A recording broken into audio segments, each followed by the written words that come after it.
Je suis prof de philo. C'est mon métier, c'est mon occupation du temps. D'ailleurs, prof de philo, c'est un des rares métiers qui s'énonce en 2 mots et dont les 2 mots sont des abréviations.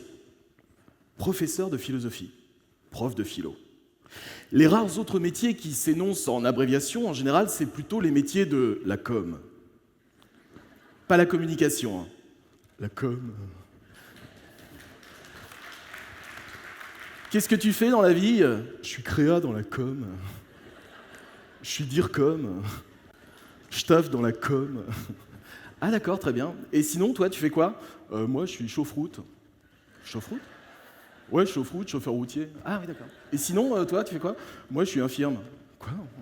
Ouais, infirmier. Ah oui, d'accord. Non, c'est pas possible. Il y a des métiers qui n'ont pas d'abréviation. Alors là, je suis sûr que vous vous dites, tiens, un prof de philo, il va remettre du sens dans tout ça. Oui, je ne sais pas si vous avez remarqué, mais c'est une sorte de réflexe conditionné. Un philosophe, un prof de philo, quelqu'un qui a un rapport avec la philosophie, partout où il est invité, partout où il passe, sur les plateaux télé, à la radio, il est là pour remettre du sens. Mais quel sens? Et pourquoi? Vous avez 4 heures.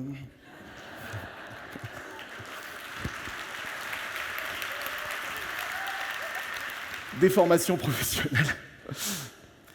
Quand je suis arrivé en faculté de philosophie, en fac de philo, pour étudier Heidegger, Chopin, Spinoza, Nietzsche. Non, Nietzsche, ça marche pas, c'est trop court.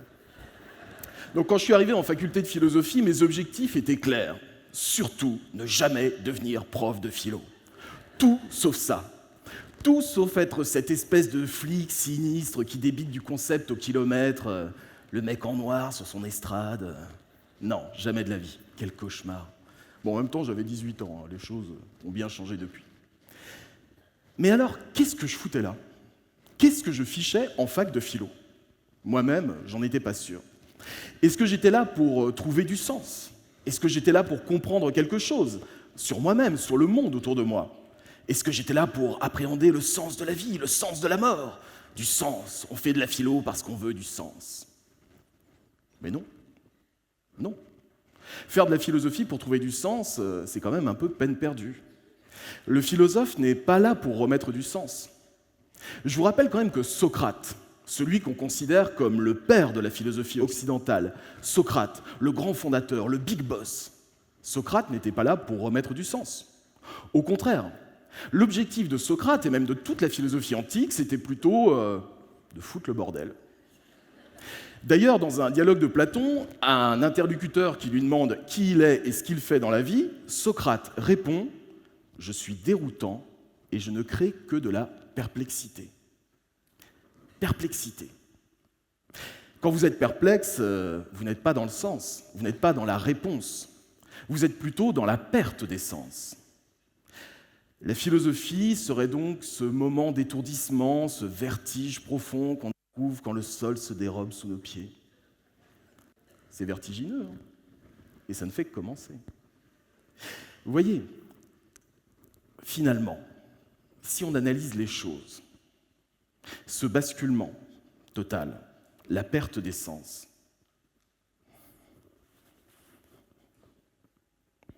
qu'est-ce qui nous reste? Qu'est-ce qu'il nous reste si on remet en doute le savoir? Qu'est-ce qu'il nous reste si on considère que tout ce qu'on sait, c'est qu'on ne sait rien? Si nos acquis n'ont plus aucune valeur? Il me reste moi-même.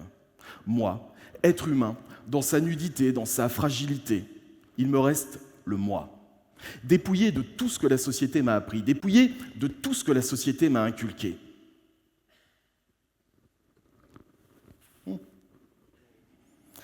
On va reprendre l'exemple des présentations là, avec les métiers. En général, quand on vous demande qui vous êtes, vous répondez par votre statut social. Toi, tu es qui? Moi, je suis infirmière, je suis chauffeur routier, je dirige une société spécialisée dans ceci ou cela. Oui, mais ça, c'est pas vous. C'est votre statut social. On a l'impression qu'aujourd'hui, ce que vous faites vous définit plus que ce que vous êtes. La philosophie vous répondra que ce que vous faites n'a strictement aucune importance. Toi, tu es qui, Socrate? Bah moi, je suis un type sans boulot qui va poser des questions aux gens dans la rue. Toi, tu es qui, Diogène? Moi, je suis une sorte de clochard qui vit dans un tonneau et qui se masturbe devant tout le monde. Et ouais. Les grands penseurs que l'histoire a retenus à la base, c'est des mecs qui vivent au jour le jour. C'est des mecs qui choquent les gens autour d'eux, qui font rien de bien utile pour la société de leur époque. 2500 ans plus tard, ces marginaux sont considérés comme les hommes les plus sages et les plus importants que l'histoire ait retenus. Vous voyez que trouver du sens, suivre une pensée, c'est un tout petit peu plus compliqué que prévu. Blaise Pascal disait que le grand malheur de l'homme venait du fait que nous étions incapables de rester seuls, assis dans une pièce pendant 1 heure sans rien faire. Et il avait raison. Il faut toujours s'occuper l'esprit, brancher notre conscience sur quelque chose. Tout ça pour oublier que faire face à nous-mêmes, faire face à ce qu'il y a de plus profond, de plus véritable en nous, eh ben, ça nous fait peur. Alors qu'est-ce qu'on fait? On s'occupe, dit Pascal, on se divertit. Il faut avoir un métier, c'est important, il faut avoir de l'ambition. Tiens, je suis sûr que vous, comme moi, dans cette salle, vous avez des passe-temps. C'est marrant, hein, cette idée de passe-temps. On dit toujours que la vie est trop courte, qu'il faut retenir l'instant présent, le faire durer. D'un autre côté, il faut avoir des passe-temps, il faut faire passer les choses le plus vite possible. Alors, qu'est-ce qu'on fait avec le temps? On le retient ou on le fait passer? Imaginez, vous êtes en train d'attendre le bus ou le métro. Qu'est-ce que vous allez faire? Vous allez faire comme 99% des gens autour de vous. Vous allez checker vos réseaux sociaux. Moi aussi, je fais ça. Hein. Moi aussi, je sors mon téléphone portable, je tapote, je fais glisser, je vais voir des photos, je vais faire un tour sur Facebook et « Oh, Topito 10 choses que vous ne saviez pas sur les sœurs Kardashian !»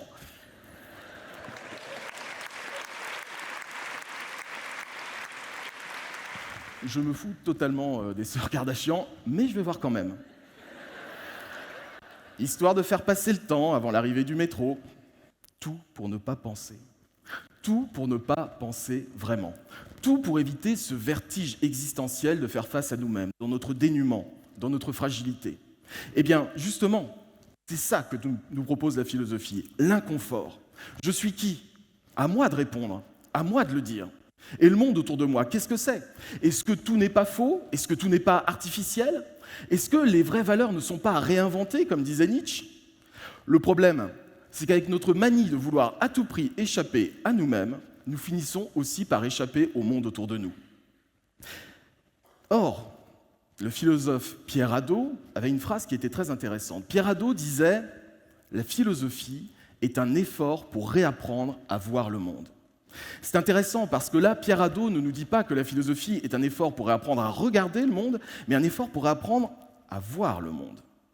Ça veut dire quoi? Qu'est-ce qu'il veut nous dire, Pierre Hadot? Parce qu'il est bien gentil là, avec sa phrase. Il veut nous dire que notre simple vision des choses, ce qu'il y a de plus pur, de plus immédiat en nous, est déjà conditionné. Et qu'avant d'apprendre, il nous faut déjà désapprendre. Désapprendre pour réapprendre. En bref, plus j'avance dans mes connaissances, plus je recule dans mes certitudes. J'avance et je recule. Comment veux-tu que tout cela aboutisse à quelque chose?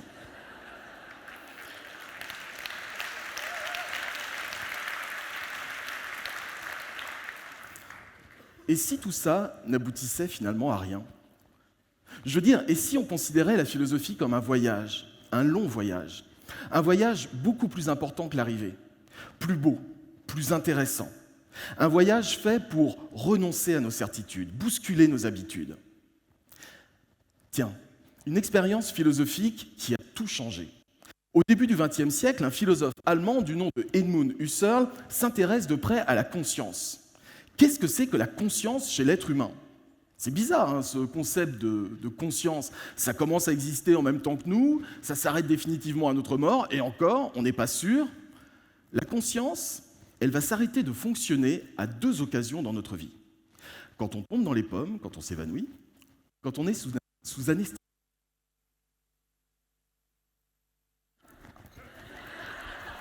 Voilà. Non, d'accord.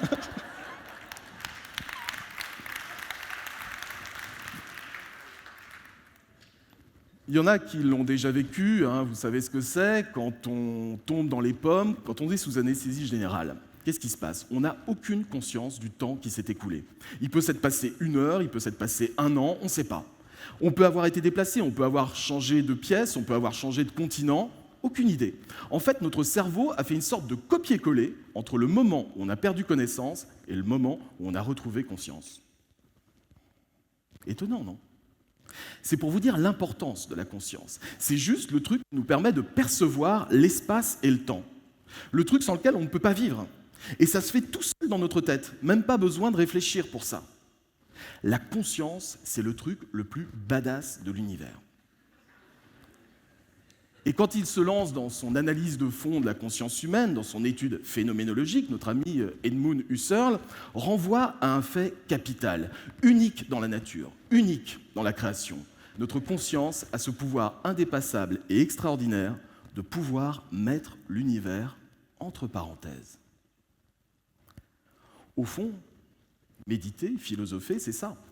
Prendre un tel recul par rapport à nous-mêmes, par rapport à notre existence, notre corps, notre durée de vie limitée, mais aussi le monde dans son entier, les mécanismes de l'univers, que nous approchons le vide absolu, le vide abyssal, qui finalement est tout ce qui est.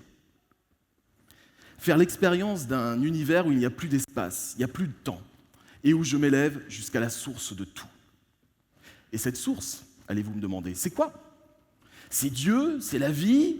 Ou alors il n'y a rien du tout? C'est l'absurde total, l'absence de sens? Mais vous croyez peut-être que je vais vous répondre? Vous êtes sérieux là? Ben non. À vous de faire l'expérience. Je vous invite à sortir des sentiers battus de la connaissance. Je vous invite à oublier les obligations de résultats dans votre vie, dans votre travail, dans vos désirs.